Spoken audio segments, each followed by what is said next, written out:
In today's video, I'm going to be using the Kite Runner, A Doll's House, and Blake's poetry to show you how you might want to answer a Section B task in the Political and Social Protest Writing paper for AQA Literature Spec B. So this is for A-level students that are using these texts as part of their course. And out of the 8 texts that are used, these tend to be the 3 most popular ones, along with The Handmaid's Tale. So chances are, hopefully in some way or the other, this video will be useful to you for the text that you are studying.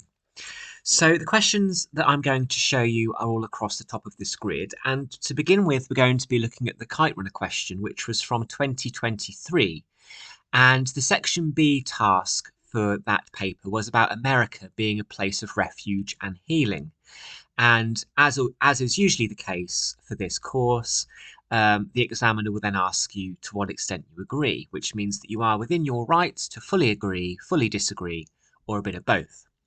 Assuming that you wanted to write an essay with 3 paragraphs, these are 3 possible paragraphs that you could write. Your first paragraph could be about Amir and what America offers for Amir. So for him, it enables him to escape the tumultuous experiences with Hassan in chapter 7 and also chapters 8 and 9. But it also, in a more kind of large world prospect or concept, enables him to escape the violence of the Soviets in the 80s, as well as then miss, of course, the Civil War, as well as the beginnings of the Taliban in the late 90s. So by becoming political refugees, him and Baba, he escapes the violence that were associated with that time in Afghanistan. And that's why, of course, he's given the label of being a traitor in his own country by Farid when he goes back, because he looked for the first opportunity to escape in Farid's anyway.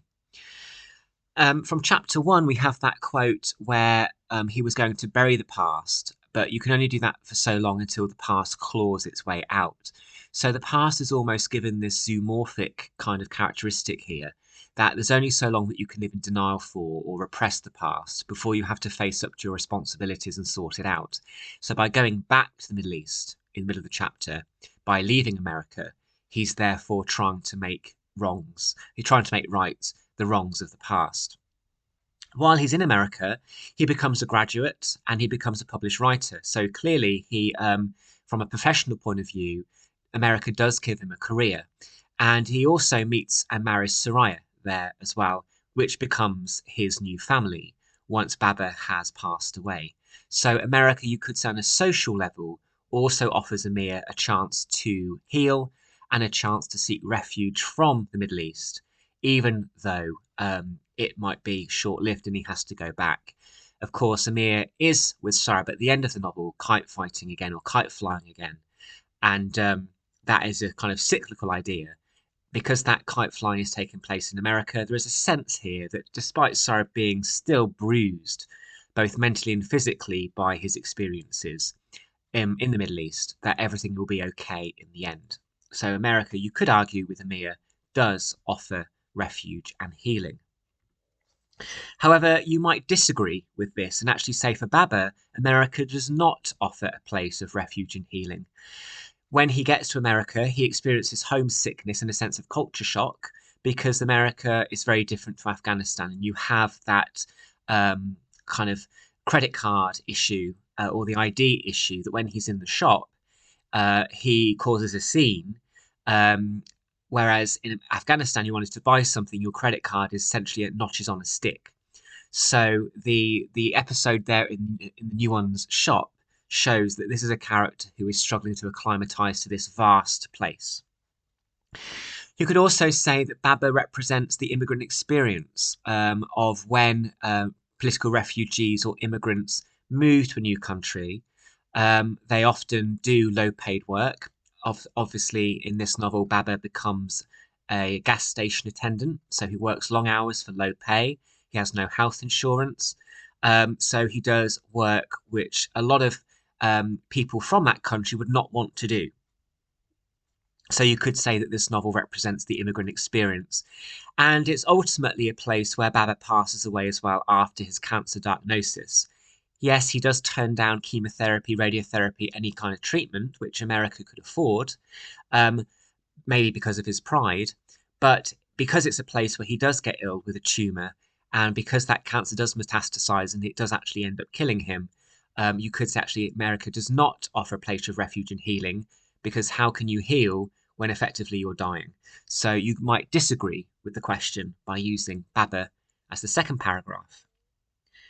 For the third paragraph, you might want to agree and say that for Sorab, America does in fact offer a place of healing, or hypothetically, it will continue to, even beyond the novel, even beyond the end of the novel. So after his attempted suicide, and after he does eventually get to the US because of Soraya's contacts and embassy issues and kind of adoption issues and all of that, once he does get to the US, there's a sense here that he is going to be okay. Yes, he is selective mute because of trauma, but there are the green shoots of recovery seen when he does fly the kite with Amir at the end. And there's a sense here that both Soraya and Amir are going to be great parents and they're going to look after Sorab. And therefore, for Sorab, America might be a place of refuge and healing for him. So that could be your essay structure for this, your essay content for this question. There might be other things you could say. There usually is with English because it's very subjective. But this is a possible essay structure that you could use and use the novel in this way. For A Doll's House, one of the recent Section B questions has been about secrets and lies always end in misery and hardship. And again, you've got that adverb always. As we know, these questions are sometimes deliberately provocative in the sense that they are quite happy for you to disagree and say it's not always as simple as that. So, what could you say for this one? Well, your first paragraph could be about the loan that Nora takes out, and that loan and that money is a key motif for secrets. It allows Nora to dissent from the male versus female roles, and this idea that Ibsen is conflating or blurring the boundaries between the male role of finance and business and the female role of being a nurturer and a home kind of a housewife or a homemaker, as I might say in America. So to conflate those two separate spheres of existence in society at the time through voluntarily taking this loan out, because she didn't have to, of course, it was optional. So this is a character who is capable of lying, and in so doing, she is rejecting her childlike personality that we see at the start of the play when she is talking about wanting pocket money and almost speaking in this very kind of almost pathetic kind of childlike tone, because she's playing a role here. It's not a real woman speaking, it's a character that she thinks she has to play as the housewife. She says to Mrs. Lind, when she admits of the work that she's had to do in the attic to pay off this instalments of the loan, she says that working was almost like being a man. And she says that with positive connotations as well. She got a taste there of kind of freedom as she kind of escapes the hardship that has been given to her because of her sex. You also could link here the end of Act 1, Halma's ironic lecture to her about secrets and lies. And in this lecture, he tells her about how secrets and lies decompose the happy and harmonious atmosphere of the home. And it's even worse when children are invited into those lies as well. And of course, from an audience perspective, lots of dramatic irony because we know that he's actually criticizing his own wife, but he doesn't know it yet. So you could actually talk about the loan as being a way of showing that there are secrets and hardships in this play, because Nora listens to what Halma says and is almost scarred by it, because after that she doesn't spend any more time with the children. And therefore it is to some extent responsible for the misery that she feels. Linking to that loan, of course, you could broaden it out slightly and talk about Krogstad's blackmail. That causes Nora a lot of misery to the extent to which that she almost contemplates suicide at one point or another. And then he says to her, you don't have the courage to go through with it, so don't talk silly. Krogstad, of course, represents a predatory stage presence in this play. He is the antagonist, and he is the person that breaks the facade of this domestic bliss that we would have believe existed in the beginning. He also sends Helmer the letter in Act 2, which is a motif of truth, and also acts as a catalyst for the imminent sense of doom that we have at the end of the play, where Nora feels that she cannot stay in the home anymore and she emancipates herself from that house, which is a metaphor for their claustrophobic marriage. So you could, again, linking to money and linking to the loan, the blackmail is as a result of that loan and her forgery of the IOU, I think 3 days after her father dies. So she didn't think she would get caught, and yet she was. So that leads to misery and hardship there. To disagree potentially with this task, you could zoom into the exit a little bit more and say, well, actually, the money and the loan and the blackmail is actually a worthwhile reason why Nora can leave. Because but for that letter and but for Krogstad's blackmail, which culminated in that letter being posted, Nora would have no reason to leave and seek her own freedom. So you could say that at the end, she isn't really facing much misery. Yes, she's kind of got a lot of unknowns now, and the ending is quite ambiguous because we don't know what's going to happen to her once she shuts the door of the house. But you could actually say that she's championing her own independence, she's rejecting the institution of marriage by walking out of the house, and she has determination in the spirit that might make her actually quite courageous. So we might disagree and say actually secrets and lies have actually ended up benefiting her because she's no longer trapped within the kind of puppet in her marriage idea. So that's an interesting discussion that maybe you could have in the third paragraph. So that concludes a possible essay structure for A Doll's House. Finally, for Blake, you could obviously, for Blake, use a different poem for a different paragraph for Blake. And here, the idea that there is no hope for those that are marginalised by society. So what could you use? So assuming that for section B, you wanted to talk about 3 poems in the hour, meaning that you would have about 20 minutes per poem, you could talk about London. So this is a place of communal suffering because the soldier, the child, the harlot, the chimney sweeper are all figures who have been marginalised in this society. Because of the anaphora of every, and because of the semantic field of misery in that poem, there's a sense here that there is no hope, there's a degree of hopelessness, and all of these characters that are mentioned by Blake in this poem have therefore been marginalised by society to some extent, and they are, it seems at least, unable to escape that marginalisation. So you could talk about London as your first paragraph.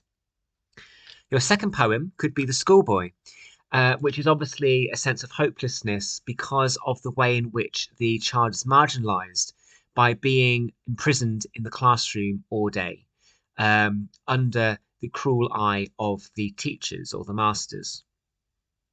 So there is no hope here because you have that metaphor at the end of the play linking to winter and eternal winter, which is juxtaposed at the beginning of the poem with the summer and the sense of growth and nature. So what Blake is suggesting here is that because of the nature of the education system and because it's so entrapping, it marginalizes children and actually makes them lose their freedom and their creativity and their pleasure. And therefore, it's a attack of the dogmatic institution of the education system. So that could be your second choice. And your third choice, if you wanted to do 3 poems, could be The Chimney Sweeper from Innocence. And again, you could disagree with this. Yes, you could say that the child is being marginalized by society because of the nature of the work that he is doing.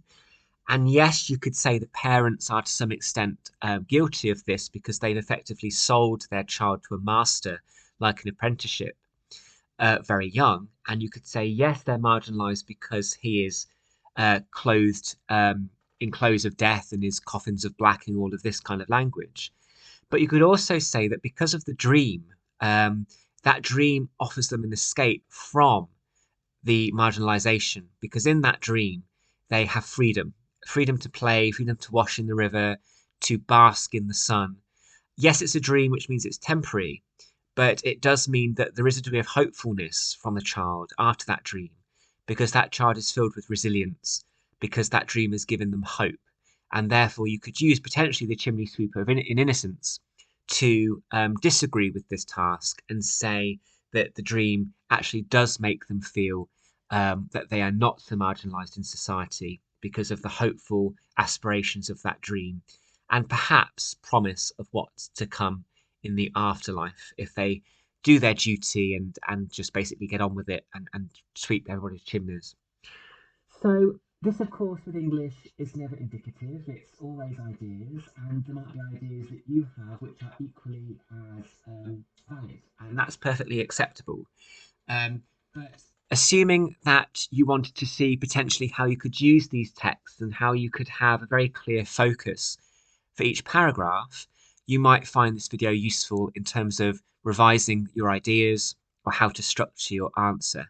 Like I said at the beginning, the most important thing is that you answer the question. So everything you say should be about the task. And more specifically with Blake, if you're doing Blake in the poetry, picking the right poems, because they do give you free rein to pick the poems that you want. Okay, so those are 3 examples from recent past papers for section B of the political and social protest paper. Hopefully that was useful, and good luck in the rest of your studies. Thank you very much for watching.